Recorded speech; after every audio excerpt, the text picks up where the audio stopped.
Ang sinasabi niyo po, mukhang meron dito pero hindi lang masyadong napapansin dahil mas focus tayo sa leptospirosis at dengue. So similar po ba yung symptoms ng mga yon dito sa hantavirus? Tsaka may incubation period din po ba ito? Yes, very similar po siya, lalo na yung sa lepto. Kasi yung severe na hantavirus, yung hemorrhagic and renal syndrome, halos kapareho po talaga yung manifestation sa leptospirosis. Pwede kang dumugo at pwede kang mag-fail yung kidneys mo. And ang incubation period niya po, usually mga 1 to 2 weeks from exposure, lumalabas na. Pero it can also be as long as 8 weeks.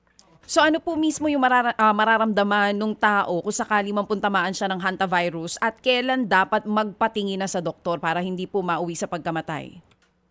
Yes, so ang hantavirus, usually, gaya na sabi ko, about 80-90% dyan, yung tinatawag na mild symptoms lang. So, non-specific siya. Lagnat, pwedeng masakit yung kasukasuan, pwede rin magkaroon ng rashes. Pero, yung kailangan po talaga kung mukhang nagkakaroon na ng severe manifestations dito sa Pilipinas, mukha po talaga siyang leptospirosis.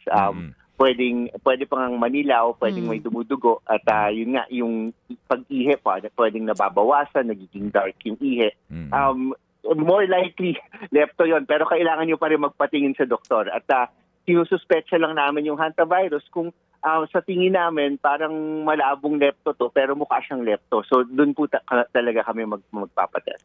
Mga kapatid, patuloy po kayong tumutok sa 105.9 True FM para sa totoong balita, impormasyon, music and entertainment. Mag-subscribe sa aming YouTube channel at podcast at sundan nyo kami sa Facebook, Instagram, X at TikTok sa True Network PH. Bisitahin din po ang aming official website, truefm.ph.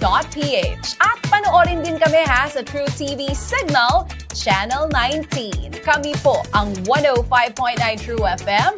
Laging true sa'yo, kapatid. Ito tayo sa